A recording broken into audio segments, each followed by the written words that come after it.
আসসালামু আলাইকুম। আমার নাম জিম, আমি সপ্তম শ্রেণীর ছাত্রী।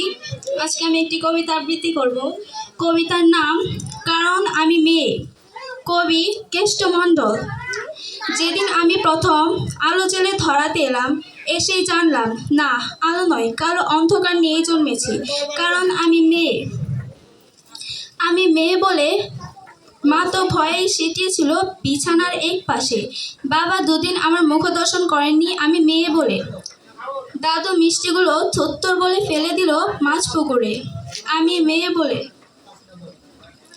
দাদি মুখ বেঁকিয়ে পাড়ায় পাড়ায় বলে বেড়ালো, কি আবার হবে, খরচের জোগাড় হয়েছে আবার।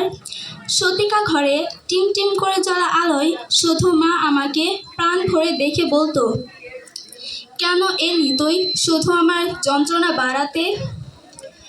জানিস না এরা ছেলে চায়, ছেলে বংশের প্রদীপ, আত্মমর্যাদার প্রতীক। দেখছিস না ঘরে কেমন কালবৈশাখীর মতো গুরু গম্ভীর মেঘ, কেমন অসহায় নিস্তব্ধতা। তোকে বড় হয়তো হতে দেবে, কিন্তু মানুষ হতে দেবে না। নারী সে তো সন্তান জন্মদানের যন্ত্র।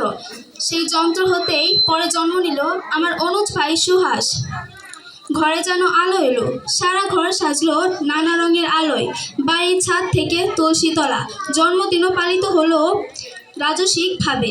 কিন্তু আমার বেলায় থাক, না বলাই ভালো, কারণ আমি মেয়ে। আমি মেয়ে বলেই স্কুলের গতিতেই শেষ হলো আমার জীবন। উচ্চশিক্ষা কি দরকার আমার, একদিন তো পরে ঘরে, কারণ আমি মেয়ে। ভাই বড় হলো, উচ্চশিক্ষা পেল, দিনের পর দিন রাত করে বাড়ি ফিরলে বাবা চুপ করে থাকতো, অথচ শৃঙ্খলার সমস্ত বেরি আমার পায়ে বাঁধা ছিল, কারণ আমি মেয়ে।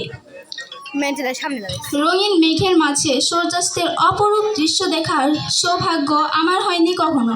তার আগেই বন্দী হতে হতো রক্ত শাসনের চার দেয়ালের মাঝে, কারণ আমি মেয়ে। মা অকালে চলে গেল পুরুষ শাসনে বেড়া ডিঙিয়ে, যেখানে আচার নেই, অত্যাচার নেই, ব্যভিচার নেই, মেয়ে বলে। নিয়তির নিষ্ঠুর পরিহাসে ভাইয়ের থেকে বিতাড়িত বাবা একদিন মা বলে আশ্রয় নিল আমার আঁচলের তলে। হ্যাঁ, আমি চোখের জলে জড়িয়ে ধরি তাকে। আমি মেয়ে বলে, মমতা বেশি বলে। অথচ সেই প্রাগৈতিহাসিক যুগ থেকে যুগান্তরের কঠিন পথ হেঁটে আমি জেলে এসেছি আলো। একদিন সবাই আতঙ্কে স্তব্ধ হয়ে দেখতে থাকবে এক বিংশ শতাব্দীর নারী শক্তিকে সমস্ত শৃঙ্খলা ভেঙে চুরমার করে দিয়ে তোমায় দেখাবো পুরুষ, আমরাও মানুষ, রক্ত মাংসের মানুষ। নারী পুরুষের বিপরীত নয়, বরং পরিপূরক।